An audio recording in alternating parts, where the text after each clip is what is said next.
ಸಚಿವರು ಮೊನ್ನೆ ಮತ್ತೆ ಸಭೆ ಸೇರಿಲ್ಲ ಅಣ್ಣ. ಕೂತು ಹಿಂಗ ಈಗ ಇವರೆಲ್ಲ ನಮ್ ಲೀಡರ್ಸ್ ನಾವ್ ಹಿಂಗ್ ಕೂತು ಮಾತಾಡಕ್ ಹೋಗಲ್ವಾ? ಈಗ ನಿನ್ನೆ ನಾನು ಪ್ರಸಾದ ಭಯ ಸೇರಿದ್ವಿ, ನಾವು ಹುಬ್ಳಿನಲ್ಲಿ ಇದ್ವಿ, ನಾವಿಬ್ರೇ ಸೇರಿದ್ವಿ ಅಂದ್ರೆ ನಮ್ದು ಒಂದು ಬಣ ಆಯ್ತಾ? ವಿಚಾರ ಇರೋದೇನಂದ್ರೆ ದಲಿತ ಸಚಿವರುಗಳು ಪ್ರಮುಖರಾಗಿರುವಂತವ್ರು ವರಿಷ್ಠರನ್ನ ಭೇಟಿ ಮಾಡಿ ಸಮಯಾವಕಾಶ ಕೇಳಿ ಚರ್ಚೆಗೆ ಅವಕಾಶ ಮಾಡಿ ಅಂತ ಕೇಳ್ತಾರೆ. ನೋಡಿ, ಬಹಳ ಸ್ಪಷ್ಟವಾಗಿ ಕೆಲವು ಇಶ್ಯೂಗಳು ಏನು ಸಮುದಾಯಕ್ಕೆ ಸಂಬಂಧಪಟ್ಟಂತೆ ಅವರು ಚರ್ಚೆ ಮಾಡಬೇಕು ಅಂತ ಇತ್ತು. ಅದು ನಾನು ಬಹಳ ಅದು ಪರಮೇಶ್ವರ್ ಸಾಹೇಬ್ರು ಇರ್ಬೋದು, ಮಹದೇವಪ್ಪ ಸಾಹೇಬ್ರು ಇರ್ಬೋದು, ನಾವಿರ್ಬೋದು, ಎಲ್ಲರೂ ಹೇಳಿದ್ವಿ. ಈ ನಮ್ಮ ಇಂಟರ್ನಲ್ ರಿಸರ್ವೇಷನ್ ಇರ್ಬೋದು, ಸೆನ್ಸಸ್ ಬಗ್ಗೆ ಇರ್ಬೋದು, ಅದು ಚರ್ಚೆ ಆಗಬೇಕು ಅಂತಲೇ ನಾವು ಹೇಳಿರೋದು. ಅದಕ್ಕೆ ವರಿಷ್ಠರು ನಾವು ಬರ್ತೀವಿ ಅಂತ ಹೇಳಿದ್ಗೆ ಅದು ಮುಂದೂಡ್ತಾ ಇತ್ತು. ಆಮೇಲೆ ನಾವು ಪರಮೇಶ್ವರ್ ಸಾಹೇಬರು ಅಧಿಕೃತವಾಗಿ ಪತ್ರ ಬರೆದು ಹೇಳಿದ್ರದಲ್ವಾ?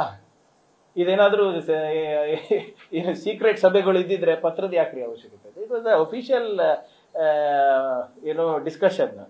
ಸೊ ಅದಕ್ಕೆ ಯಾಕೆ ಅಷ್ಟು ಇದು ಕೊಡ್ತಾ ಇದೆ? ಈಗ ನಮ್ಗೆ ಏನಾಗ್ಬಿಟ್ಟಿದೆ ಅಂದ್ರೆ ಮೀಡಿಯಾಕ್ಕೆ ಇಷ್ಟು ಭಯ ಆಗ್ಬಿಟ್ಟಿದೆ, 2 MLAಗಳು ಟೀ ಕುಡಿಯಂಗಿಲ್ಲ, ಹಂಗಾಗ್ಬಿಟ್ಟಿದೆ.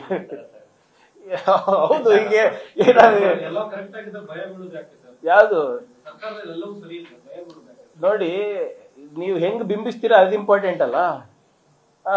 ಈಗ ಪ್ರಿಯಾಂಕ್ ಖರ್ಗೆ ಮತ್ತೆ ಪ್ರಸಾದ್ ಅಬ್ಬಯ್ಯ, ಕೋನ್ ರೆಡ್ಡಿ ಅವರು ಸೇರಿ ಟೀ ಕುಡಿದು ಅಂದ್ರೆ ಏನಾಗಲ್ಲ. ಅದು ಬ್ರೇಕಿಂಗ್ ನ್ಯೂಸ್ ಹೆಂಗಾಗ್ತೀರಾ ನೀವು? ನೀವು ಟೀ ಬಿಟ್ಟಿನೆಲ್ಲ ಹಾಕ್ಬಿಡ್ತೀರಾ. ಅದು ಬಂದಿರೋದು ಸಮಸ್ಯೆ ನಮ್ಗೆ.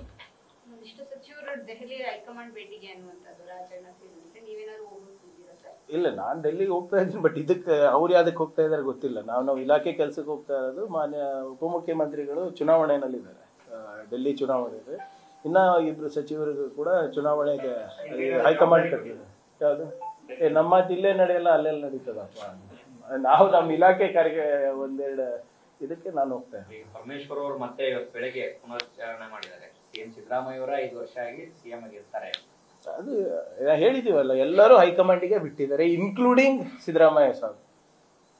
ಸೊ ಅದು ಶಂಖದಿಂದಾನೇ ತೀರ್ಥ ಬಂದ್ಮೇಲೆ ಮತ್ತೆ ಯಾಕೆ ಪ್ರಶ್ನೆಗಳು? ಖರ್ಗೆ ಸಾಹೇಬ್ರು ಹೇಳಾಯ್ತು, ಸಿದ್ದರಾಮಯ್ಯ ಸಾಹೇಬ್ರು ಹೇಳಾಯ್ತು, DCM ಹೇಳಾಯ್ತು, ಮತ್ತಿನ್ನೇನು ಉಳಿದಿದೆ? ಇನ್ಯಾರು ಹೇಳ್ಬೇಕು ನಿಮ್ಗೆ? ಇಲ್ಲ, ಇನ್ಯಾರು ಹೇಳ್ಬೇಕು ಹೇಳಿ, ಅವ್ರ ಕಡೆಯಿಂದ ಹೇಳಿಸ್ಬಿಡ್ತೀವಿ. ಈಗ ಈ 3 ಬಿಗ್ಗೆಸ್ಟ್ ಸ್ಟೇಕ್ ಹೋಲ್ಡರ್ಸ್ ಹೇಳಿದ್ದಾರೆ. ಇವು ಹೇಳಿದ್ಮೇಲೆ ಮತ್ತೆ ನಮ್ಮಂತವರಿಂದ ನೀವು ಹೇಳಿಸ್ತೀರಾ? ಅದಕ್ಕೆ ಬರೋದು. ಓಕೆ, ನ್ಯೂಸ್ ಫಸ್ಟ್ ನಿರ್ಭೀತಿಯಿಂದ ನಿಮ್ಮ ಪರವಾಗಿ.